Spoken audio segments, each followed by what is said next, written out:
Hello students, मैं आपकी हिंदी की टीचर आदर्श शिक्षा निकेतन हाई स्कूल से। बच्चों, आज हम आपकी हिंदी ग्रामर में लिंग और वचन पढ़ेंगे। ठीक है, क्या क्या पढ़ेंगे? लिंग और वचन। तो सबसे पहले पढ़ते हैं बच्चों, लिंग किसे कहते हैं? संज्ञा के जिस रूप से स्त्री या पुरुष जाति का बोध हो उसे क्या कहते हैं बच्चों? लिंग कहते हैं। संज्ञा के जिस रूप से स्त्री और पुरुष जाति का बोध हो उसे क्या कहते हैं? लिंग कहते हैं। आप सभी को पता है। अब आपको यही पता होगा, आप फर्स्ट क्लास से पढ़ते आ रहे हैं, लिंग कितने प्रकार के होते हैं? कितने प्रकार के? 2 प्रकार के। कौन कौन से? स्त्रीलिंग और पुल्लिंग। अब पुल्लिंग किसे कहते हैं? संज्ञा के जिस रूप में पुरुष जाति का बोध हो उसे पुल्लिंग कहते हैं। जैसे लड़का, शेर, धोबी, यानी कि जिस संज्ञा के जिस रूप में पुरुष जाति का बोध हो तो पुल्लिंग, और अगर स्त्री जाति का बोध हो तो स्त्रीलिंग। ठीक है।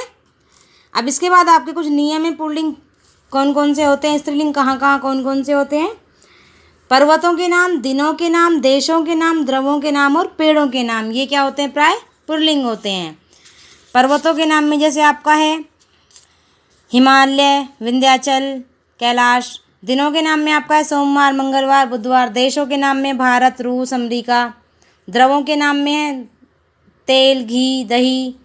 पेड़ों के नाम में जैसे केला, पपीता, नारियल, आम, यानी कि ये सब क्या होंगे? आपके पुल्लिंग होंगे। ठीक है। अब आपका आता है स्त्रीलिंग। नदियों के नाम, भाषाओं के नाम, तिथियों के नाम, ये क्या होते हैं? सब स्त्रीलिंग होते हैं। नदी में जैसे गंगा, यमुना।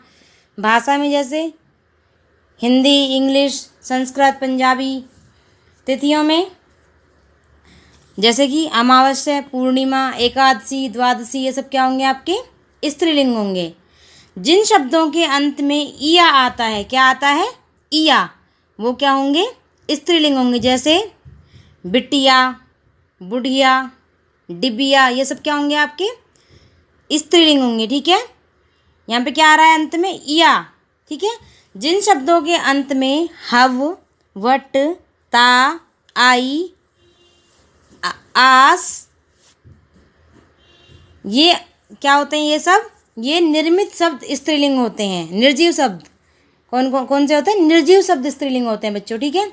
जिन शब्दों के अंत में हव, वट, ता, आस आए, ये आ जाएं, वो क्या होंगे? ये निर्जीव शब्द स्त्रीलिंग होते हैं। जैसे हट का देखते हैं हम, कड़वाहट। वट का देखते हैं, बनावट। ठीक है। ता का देखते हैं, शत्रुता, मूर्खता। आई का देखते हैं, मिठाई। आस का देखते हैं, मिठास, प्यास। ठीक है। ये सब क्या होंगे? स्त्रीलिंग होंगे आपके। अब यहाँ पे कुछ पुल्लिंग और स्त्रीलिंग लिखे हुए हैं, देखो। छात्र का छात्र पुल्लिंग, छात्रा स्त्रीलिंग। बालक पुल्लिंग, इसका स्त्रीलिंग बालिका। गायक का स्त्रीलिंग गायिका। पुजारी का स्त्रीलिंग पुजारिन। मोर का स्त्रीलिंग मोरनी। भव का स्त्रीलिंग भवानी। पात्र का स्त्रीलिंग पात्रा। गुणवान का स्त्रीलिंग गुणवती। कवि का स्त्रीलिंग कवयित्री। दाता का स्त्रीलिंग दात्री। नाग का स्त्रीलिंग नागिन। आचार्य का स्त्रीलिंग आचार्य। शेर का स्त्रीलिंग शेरनी। निर्माता का स्त्रीलिंग निर्मात्री। ठीक है। यहाँ पे कुछ लिखे हुए हैं, और आपको जो आपको मिलते हैं, आपको नहीं समझ में आता है तो आप पूछ सकते हैं किस। ठीक है। जहाँ भी आपको समझ में नहीं आता है कि इसका पुल्लिंग है, इसका स्त्रीलिंग क्या होगा, तो आप पूछ सकते हैं। ठीक है, स्कूल में आके।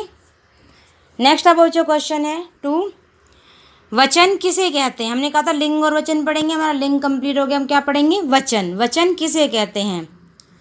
शब्दों की जिस रूप से किसी व्यक्ति, पदार्थ आदि के एक या अनेक होने का पता चले, यानी कि शब्दों के जिस रूप से किसी व्यक्ति है, कोई पदार्थ है, कोई वस्तु है, वो एक है या एक से ज़्यादा है, इसका पता चले, वही क्या कहलाता है बच्चों?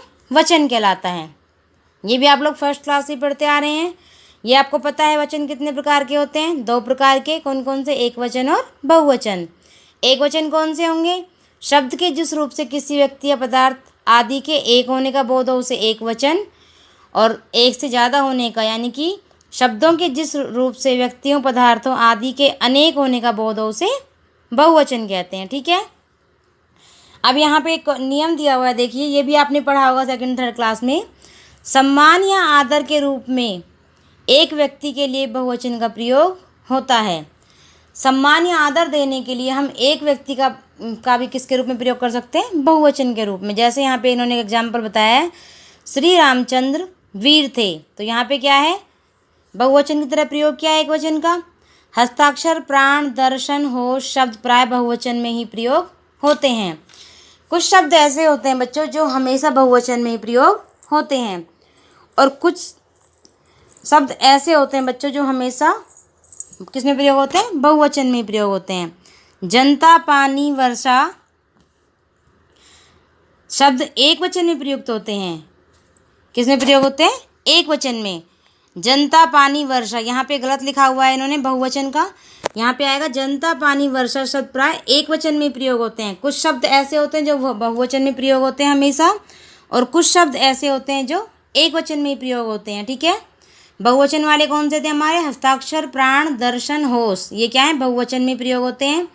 जनता, पानी और वर्षा, ये क्या है, ये हमेशा एक वचन में प्रयोग होते हैं। ठीक है, जैसे हमने कहा इतनी वर्षा हुई कि सारे नगर में पानी भर गया, अब पानी एक वचन में प्रयोग हुआ। ठीक है, व्यक्तिवाचक व भाववाचक संज्ञाएं एक वचन में प्रयुक्त होती हैं, जैसे सत्य की जीत होती है। व्यक्तिवाचक और भाववाचक संज्ञाएं जो आपकी होती हैं बच्चों, वो एक वचन में ही प्रयोग होती हैं। ठीक है, अब यहाँ पे कुछ मैंने एक वचन और बहुवचन लिखे हैं, तो लड़का, लड़के, पत्ता, पत्ते, केला, केले, कुत्ता, कुत्ते, पुस्तक, पुस्तकें, बहन, बहनें, रात, रातें, बेल, बेलें, माता, माताएं, पाठशाला, पाठशालाएं, कक्षा, कक्षाएं, अध्यापिका, अध्यापिकाएं, तिथि, तिथियां, चूहिया, चूहियां, चिड़िया, चिड़ियाँ। आप बोलने में देखो, यहाँ पे चूहिया और चिड़िया जो दो शब्द लिखे हैं बच्चों, ये आप देखो, ये आपके इम्पोर्टेंट है। चूहिया, यहाँ पे पहला लिखा है इसमें चूहिया, और दूसरे में क्या है, ऊपर चांदबिंदी लगी, क्या पढ़ेंगे, चूहिया। ठीक है, दूसरा है चिड़िया, वो पढ़ेंगे चिड़ियाँ। ठीक है, जाति, जातियाँ, लड़की, लड़कियाँ, नदी, नदियाँ, दवाई, दवाइयाँ, बधाई, बधाइयाँ। आया समझ में? आज हमने बच्चों क्या पढ़ा, लिंग और वचन। ठीक है, आज के लिए इतना ही बच्चों, आगे हम नेक्स्ट क्लास में पढ़ेंगे। ओके बच्चों।